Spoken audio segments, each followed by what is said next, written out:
Assalomu alaykum kanalimiz obunachilari. Mana sizlarga bugungi ishlarimizni ko'rsatib o'tamiz. Bugun plakatlarni qo'ydik. Har xil mana telefon nomerlarimiz bor. Eshiklar ham plakat bo'lgan bu, haqiqiy go'shqa chiqqan. Xonalarimiz ham oldingiga nisbatan ancha kattaroq bo'lgan. MDF eshiklarimiz har xildan bor 700 ming so'mdan boshlanadi. 1,5 milliongacha zakaz bilan bo'lsa 3-4 milliongacha ham nalishnik daborlari bilan qilib beramiz. Keyin yana yangilik padagoniklar ham bor. Bemalol padagoniklar ham o'qitsangiz bo'ladi. Padagonikda ham sifatlisidan bo'lgan, yonlari ovalni bo'ladi, mana. Ovalnisidan bo'ladi. Padagoniklarni ham qilib beramiz. Bu tomonimizda mana akfa yasaymiz.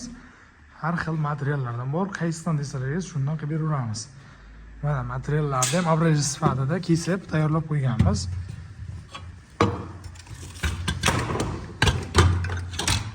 Mana bu tomondagilar hammasi plastmassa profil, har xili bor. 3 kamerali, 4 kamerali, 5 kamerali har xil profillardan bor. Xo'sh, bu yerda xohlagan ranglaringizdan zakaz qilsangiz qilib beramiz. Antrazit rangmi, mokka rangmi, zolotoy dubmi, mana farqi yo'q. Qaysidan zakaz qilsangiz qilib beramiz. Teraskalar uchun bunaqa profillarni qo'ysa, masalan, eshik tepasida bunaqa gorizontal qo'yilsa, bu juda ham baquvvat ishlaydi. Nima sababdan bu qo'yiladi? Ertaga teraskalar o'ynamasligi uchun shu profilni ishlatish tavsiya qilinadi. Eshiklarimiz uchun alyumin profillari.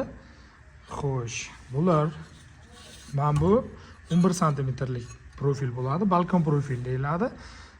Bularni eshiklarga qo'yishga tavsiya qilamiz. Bulardan asosan ramka yasasa ham bo'ladi, qolganlaridan. Eshiklar uchun buni tavsiya qilamiz. Nimaga desa, bemalol 10 yil, 15 yil umuman osilmaydi, bemalol xizmat qilib beraveradi. Profilimizda abraliz holati, mana 2 qavat oyna, 4 lik oynadan bo'lgan, ichlarida dorilari bor. 100% dorilar solingan mana. Metallari 100% qo'yilgan. Nimaga hozirgi kunda ko'plab savollar bo'lyapti? Nimaga bizlarga romlarimiz terlab qolyapti degan savollar bo'lyapti. Ular uchun bitta javobimiz, oynasi bir qavat bo'lishi mumkin, alyumin profil, xuddi mana shunaqa. Bularda kamera bo'lmaydi. Kamera bo'lmaganligi sababli sirazi issiq sovuq o'tkazib, o'rtada isparina bo'lib, oyna terlashi hosil bo'ladi. Agar plastmassa qo'yilgan bo'lsa, oynasi o'zi terlamaydi.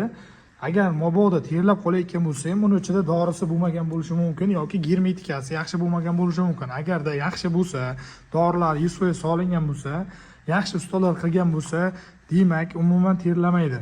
Endi manzilimizni tushuntirib o'tadigan bo'lsak, manzilimiz Juma, ya'ni Samarqand viloyati Pazdarg'om tumani, Taxta bozori. Taxta bozoridan kirganingizda kirish joyi, kirib kelganingizda 9-do'kon.